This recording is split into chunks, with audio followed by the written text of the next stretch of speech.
Um, so I just finished talking about Winter Soldier. Or no, sorry. Yeah, no, yeah. I just finished talking about Winter Soldier. My number five pick is also one that I think a lot of people would definitely put above its predecessor, and I I honestly really understand why for this one. But for me, my number five movie is Guardians of the Galaxy Volume 2. I really think this movie does what Guardians of the Galaxy does, but somehow even better. Um, it the humor really lands for me.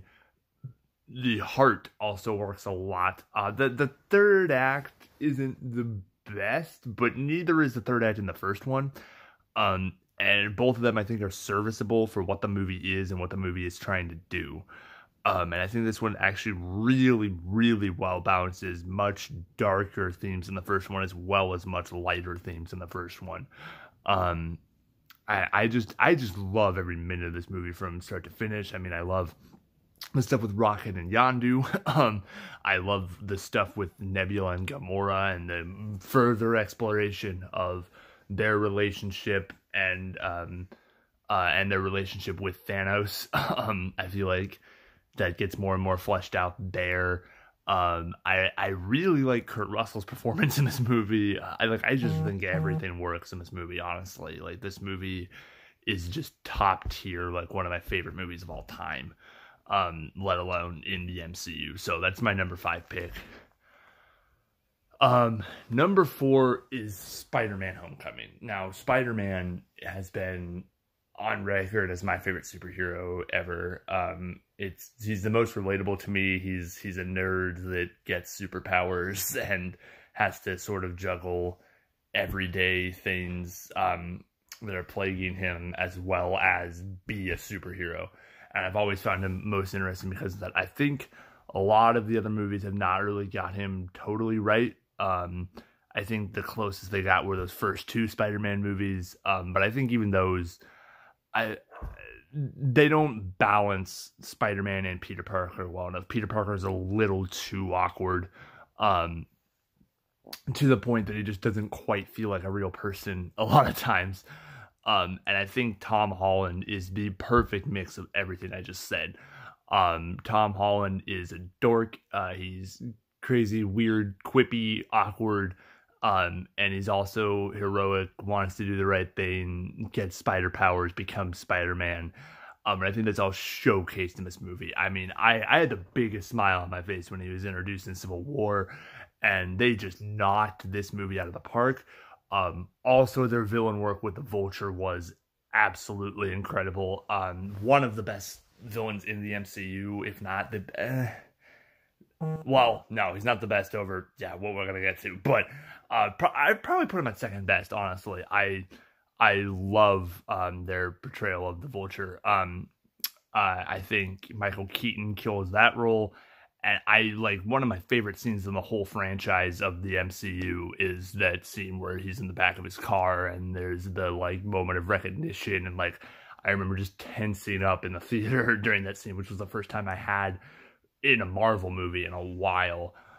So Spider-Man Homecoming coming in at number four. Okay. Now these bottom three I want to talk a while about. So, I'm probably not going to, though, because I'm out of breath. But these bottom three, I want all three of these to be number one. And it took me a while to decide exactly. I think I had what is my number two spot at my number three spot, what is my number three at my number one, what is my number one at my number two, what is my number three at number two. So I had these three just all mixed around at different points. I was really wrestling with where to place these. So my number three is The Avengers. This movie, I believe in my last ranking, I had it number one. And I've thought about that, and I really still think it on a good day, it can be my favorite movie in the MCU. It is revisiting. I mean, it's very schlocky, but it knows it, and it plays into it, and it's just such a fun ride from start to finish. Joss Whedon knows how to write interesting characters, how to write quippy dialogue that doesn't feel forced. At least in this first one, he doesn't succeed as well in Age of Ultron, but I think it's largely because of all the stuff he had to cram into there. But it feels natural between all these people here. It feels like these different personalities coming together would talk the way they do in this movie. And everything just feels like everything just blends together so well. You have a very mustache twirling villain in Loki, honestly, in this movie, but in a way that like makes enough sense with his character, who we've seen him to be in Thor, and it fits what this movie needed so well, which is honestly to just have these heroes come together and face this threat, and the threat itself didn't need to be that fleshed out. We do see Loki get much more fleshed out, I think, moving forward after this, in like honestly, that's one of the good redeeming things about my number 21, Thor: The Dark World, is they flesh him out a little more, and then even more than that in Ragnarok. But I do think, I do think this is like, this movie to this day still blows me away every time I watch it. And it just came out like 7 years ago now. So many more Marvel movies have come out, and yet this is still top 3. Like, everything about this movie is fantastic. Like I said, from the writing to the special effects, honestly, still hold up pretty well. I think a lot of them are practical. This is one of those cases, again, where there's not a lot to say about the Avengers that hasn't already been said, but that's my number 3. Number 2, okay, so yeah, here we go. My number 2 pick is Avengers Infinity War. You know what? I'm going to start by just praising this movie for a while before I justify why it's not at number 1, because this movie absolutely deserves praise through the roof. I don't think anybody thought this could be possible. Even after the Avengers came out, I don't think anybody thought you could take a movie with so many different storylines, so many different big, important characters, managed to give them all their due. Everybody gets the spot to shine, and the movie still feels focused. It still feels like, because of who Thanos is and the threat that he poses, they managed to still streamline the story while giving everybody their little moment. And Thanos is still moving the plot forward of trying to stop him. And then obviously, I mean, the ending is just like, I really don't think almost anybody thought they would do that. Even though that does happen in the comics, I think a lot of people just thought that they would want to be too crowd-pleasing to leave the movie on that note. And then they went for it. And it worked really, it was very, very effective. And then the character of Thanos is so well explored in here. Much more of a real human villain, even though he's not technically human. Than they give in the comic storyline. I'm not an avid comic reader, but I go down rabbit holes of reading descriptions of comic storylines, where he's literally just trying to win the affection of death, and here he has a very, actually, like, you see his logic and why he's doing the things he do. It's still insane and not the correct solution to the problem, but you understand him.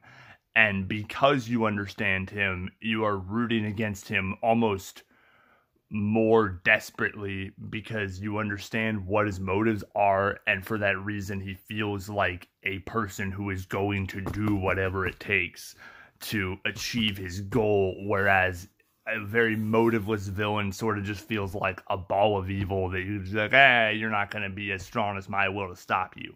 But you see his will is as strong as theirs. And that is what makes him easily the most formidable villain in the MCU thus far. So I love this movie. Honestly, the reason I have it at number 2 and not number 1 is because my number 1 thing is character development. And I really love seeing, like, characters change, grow, clash with one another. And I just think, while the action set pieces and the overall film may have been a little better made, a little better made in Infinity War.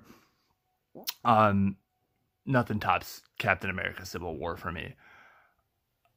Just the fight at the end of that movie alone with Iron Man, Captain America, and the Winter Soldier just kills me every time. The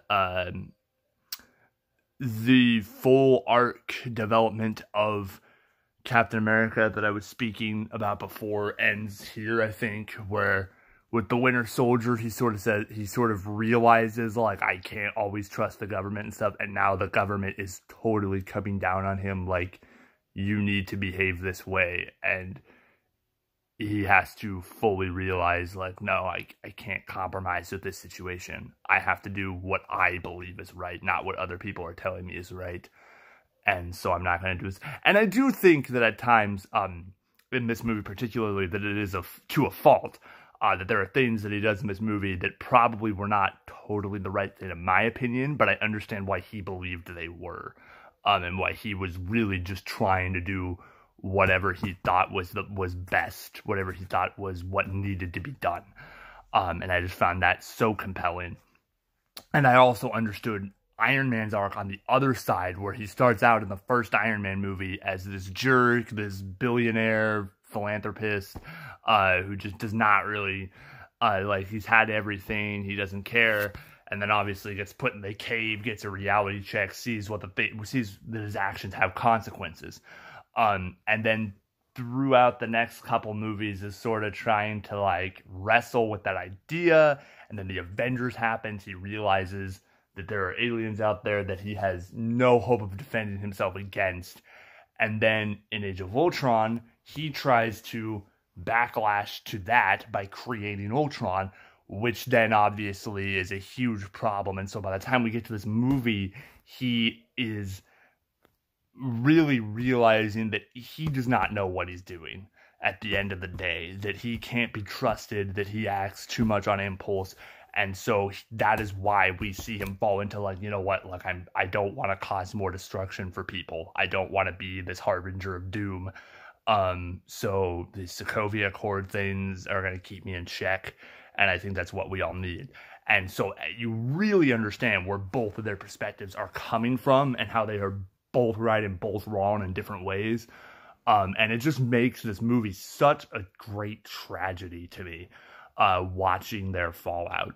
And then obviously we have the airport scene, which is one of the best superhero sequences ever put to film. I think a lot of people would argue that Infinity War is better largely because it does the idea of the airport scene, but on a much grander scale multiple times. But the reason I love Civil War is not because of the airport scene. It's because of all the character and everything else going into Civil War. However, the airport scene is still fantastic. It once again gives all these different heroes a moment to shine. A great fight choreography, very grounded Russo style. Yeah, that's Captain America Civil War still has set the bar for me as far as the character work.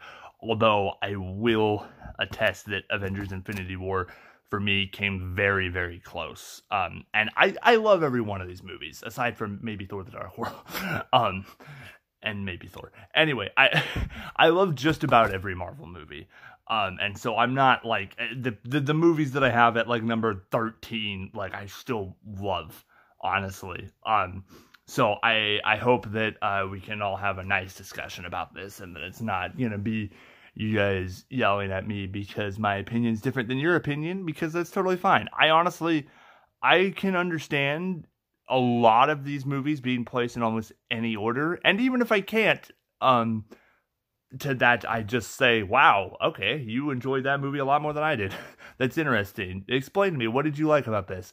And just, I love talking about movies, particularly Marvel movies.